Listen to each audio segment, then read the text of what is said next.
आज हम एहसान खान जी से देश के सुलगते मुद्दे पर बात करेंगे। एहसान खान जी, हमारे चैनल में आपका स्वागत है।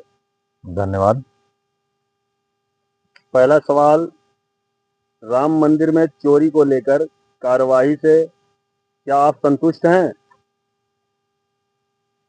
जिम्मेदारी से लोग भाग रहे हैं। बहुत दिनों से ये आवाज उठ रही थी कि अयोध्या में बहुत बड़े पैमाने पे जमीनों का घोटाला किया जा रहा है। जी, कुछ नहीं सरकार ने किया। जी, मैं पूछना चाहता हूँ कि राम मंदिर का उद्घाटन करने कौन आया था? देश का प्रधानमंत्री आए थे कि नहीं? जी, देश का आंतरिक मामला है, गृह मंत्री इसके जिम्मेदार हैं कि नहीं? योगी आदित्यनाथ उत्तर प्रदेश के मुख्यमंत्री हैं, जिम्मेदार हैं कि नहीं? तो जब ये इतना बड़ा घोटाला हुआ है, सनातन धर्म की आस्था के साथ खिलवाड़ हुआ है, तो ये तो देश के प्रधानमंत्री हैं, गृह मंत्री हैं और मुख्यमंत्री हैं, जिम्मेदार ये लोग हैं। सबसे पहले एफआईआर इनके ऊपर होना चाहिए और इनके ऊपर एफआईआर होके सुप्रीम कोर्ट की निगरानी में जांच हो, तभी दूध का दूध पानी का पानी पता चलेगा और पता चलेगा कि 1000 करोड़ का घोटाला है कि एक लाखों करोड़ों का घोटाला है, ये तब पता चलेगा। देश के अलग अलग राज्यों में मदरसे व मसाजिदों को लेकर काफी विवाद चल रहा है, कुछ कहेंगे आप? कहने की क्या बात है, ये तो खुला हुआ है। अरुणाचल प्रदेश की राजधानी ईटानगर है, वहां पे 10 मस्जिदें हैं, 10 को 10 सील कर दी गई। राजस्थान का जो पाकिस्तान से बॉर्डर का इलाका है, सुरक्षा के नाम पर वहां पे तमाम मसाजिद, मदारिस, इबादत गाहें, मज़ारें, कब्रें, खानकाहें सब उजाड़े जा रहे हैं। मध्य प्रदेश में ठीक अयोध्या की तरह एक हाई कोर्ट ने, मध्य प्रदेश हाई कोर्ट ने फैसला कर दिया और उस फैसले में यह भी कह दिया गया कि मुसलमान अगर चाहे तो वो मस्जिद के लिए दूसरी कोई जमीन मांग सकता है। इससे क्या कहा जाएगा? उसके अलावा यहीं वाराणसी में क्या हो रहा है? वाराणसी में 5 मस्जिदों को गिराया जा रहा है। आपके महाराष्ट्र में, आंध्रा ईस्ट में क्या हो रहा है? बंगाल में नंगा नाच हो रहा है। जैसे लोग सरकार में आए हैं, एक तो बेईमानी करके सरकार में आए हैं और सरकार में आके वहां पे इतनी बड़ी पॉपुलेशन, मुसलमानों की आबादी 32% मुसलमान है और उनको किस तरीके से क्या किया जा रहा है सब खुला है सामने। तो मेरा ये इस देश के प्रधानमंत्री से मेरा अनुरोध है, भारत सरकार से अनुरोध है कि आपको विश्व पटल पे भी देखना है। यहाँ पर एक वर्ग विशेष का आप दमन करेंगे तो दुनिया में आपकी छवि खराब होगी। दुनिया खास तौर से खाड़ी देशों से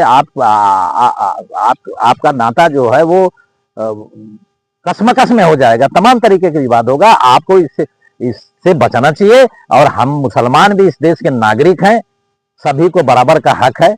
मंदिर, मस्जिद, गुरुद्वारा, चर्च ये धार्मिक स्थान है और धार्मिक आस्था रखने वाले लोगों का सम्मान करना चाहिए। बहुत गलत बात है और अगर इस तरह कर रहे हैं तो विरोध होगा संवैधानिक तरीके से। चंद्रशेखर और ओवैसी क्या उत्तर प्रदेश में कुछ कमाल दिखा पाएंगे? कमाल दिखा पाएंगे? अरे ये तो बीजेपी के प्रायोजित है, आरएसएस के प्रायोजित है।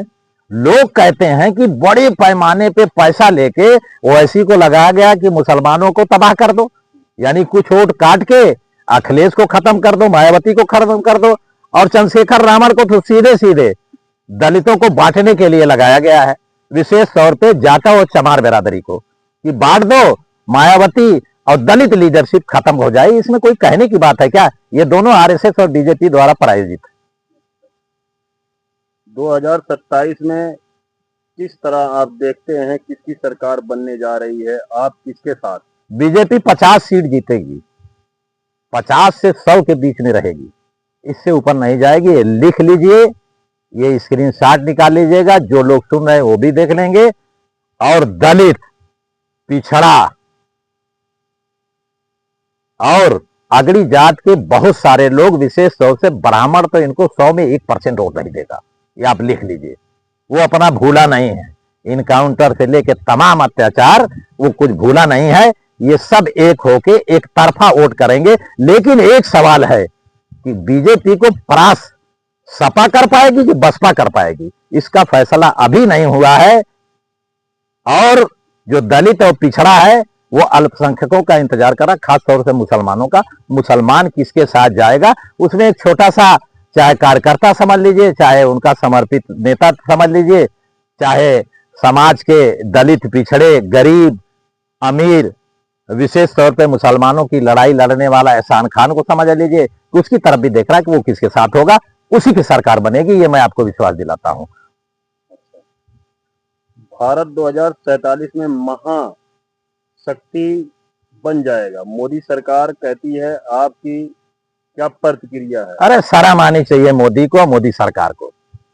अमेरिका ईरान में जंग हुई, समझौते की बात आई, तो पाकिस्तान टूटहा मुल्क जिसकी कोई हैसियत नहीं, भ्रष्टाचार में डूबा हुआ है, आर्थिक स्थिति खराब है, कंगाल है, वहां लोग भूखे मर रहे हैं, अमेरिका ने मदद के लिए पाकिस्तान को चुन लिया। भारत इतना बड़ा 140-44 करोड़ की आबादी, इतनी बड़ी, ये कह रहे हैं 2047 में हम अमेरिका की जगह ले लेंगे। दे शर्म आनी चाहिए।